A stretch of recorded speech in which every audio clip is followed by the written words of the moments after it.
Alam niyo ba mga kapamilya, kapuso, kaibigan, kapatid, na itong maliit na parang bahay kubo na ito ay ito yung ginagamit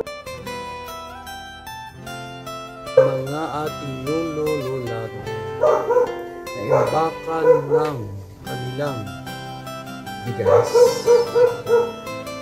At kahit umaabot ito sa ilang taon ay hindi nasisira dahil ang bahay kubo na ito o yung maliit na lagayan ng bigas o irik sa Ilocano ay hindi nasisira because of the cooling temperature.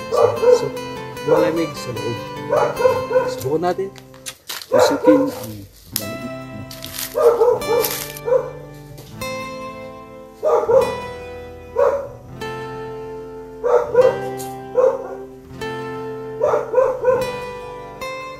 So, andito na tayo sa loob ng lagayan ng bigas na ito. Ito ay Paul Castilla. And yung panahon ng World War at ito ay nagsisimus.